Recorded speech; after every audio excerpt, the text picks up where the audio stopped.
નમસ્કાર મિત્રો આજે તારીખ 7 એપ્રિલ 2025 છે। ત્યારે આજની વિડીયોમાં વાત થશે ગરમી અને વરસાદની અગત્યની આગાહી। અત્યારે જ્યારે પૂર્વ ભારતના અનેક વિસ્તારમાં વરસાદની શક્યતા છે તો બીજી તરફ પશ્ચિમ ભારત એટલે કે ગુજરાતમાં હીટવેવની શક્યતા છે, જેમાં કચ્છ હોય, સૌરાષ્ટ્ર હોય, અનેક વિસ્તારમાં 42-43 ડિગ્રી કરતાં પણ વધુ મહત્તમ તાપમાન રહે તેવી સંભાવના છે।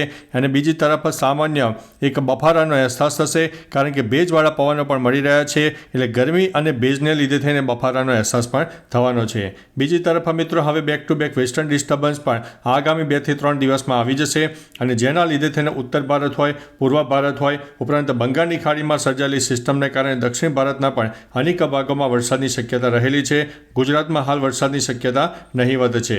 બીજી તરફ મિત્રો વાત કરીએ તો આ જે સેટેલાઇટ ઇમેજ છે એ 8 એપ્રિલનું છે, જેમાં કહી શકાય કે રાજસ્થાનના અનેક ભાગોમાં ઓરેન્જ એલર્ટ, જ્યારે ગુજરાતમાં કચ્છ અને સૌરાષ્ટ્રમાં પણ ઓરેન્જ એલર્ટ આપવામાં આવ્યું છે। ત્યારે બીજી તરફ પૂર્વ ભારતના અનેક ભાગોમાં હજુ પણ વરસાદની શક્યતા છે। દક્ષિણ ભારતના પણ અનેક ભાગોમાં વરસાદ થઈ શકે છે, જ્યારે ઉત્તર ભારતમાં વરસાદની શક્યતા નહીવત છે, અને ગરમીનું પ્રમાણ ઉત્તર ભારતમાં પણ વધી શકે છે।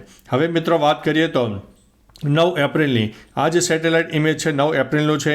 9 એપ્રિલના રોજ વેસ્ટર્ન ડિસ્ટર્બન્સ સામાન્ય રીતે સક્રિય થાય, જેમાં ઉત્તર ભારતના અનેક ભાગોમાં વરસાદ થઈ શકે છે। બીજી તરફ પૂર્વ ભારતમાં પણ હજુ વરસાદ રહેશે, ત્યારે દક્ષિણ ભારતના પણ કોઈ વિસ્તારમાં હળવા મધ્યમ વરસાદી ઝાપટા થઈ શકે છે।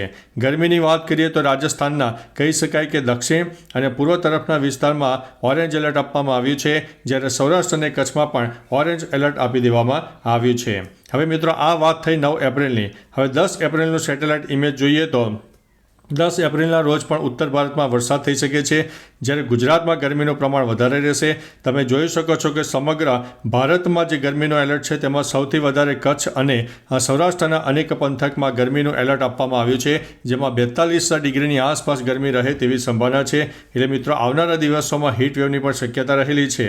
ઉપરાંત મિત્રો રાજસ્થાન હોય, ઉત્તર ભારત હોય, પૂર્વ ભારત અને મધ્ય ભારતમાં પણ આગામી 10 એપ્રિલના રોજ છૂટોછવાયો વરસાદ થાય તેવી સંભાવના છે, કારણ કે back to back western disturbance અને બંગાળની ખાડીમાં બનતી સિસ્ટમોને કારણે અત્યારે વરસાદી માહોલ પણ જોવા મળશે, પરંતુ ગુજરાતમાં વરસાદી માહોલ જોવા નહીં મળે। પરંતુ મિત્રો કહી શકાય કે તારીખ 10 થી લઈને 15 એપ્રિલના રોજ ગુજરાતના કોઈ વિસ્તારમાં આંશિક વાદળોનો રાઉન્ડ છવાઈ જાય, કારણ કે મહારાષ્ટ્રથી લઈને કેરળ સુધી એક સામાન્ય વરસાદની ટફ રેખા સર્જાશે, જેના લીધે થઈને દક્ષિણ ગુજરાત અને સૌરાષ્ટ્રના દક્ષિણ તરફના વિસ્તારમાં હવામાનમાં સામાન્ય પલટો આવે તેવી સંભાવના છે। જો ભેજનું પ્રમાણ વધારે રહેશે, લો ક્લાઉડ ફોર્મેશન સર્જાશે અને વરસાદની શક્યતા લાગશે તો તમને તમામ પ્રકારની માહિતી આપી દઈશું। તો ચાલો મિત્રો, આજની વિડીયોમાં બસ આટલો જ। આપણે ફરીથી એક નવું અપડેટ લઈને મળતા રહીશું। ત્યાં સુધી અમને રજા આપશો। નમસ્તે।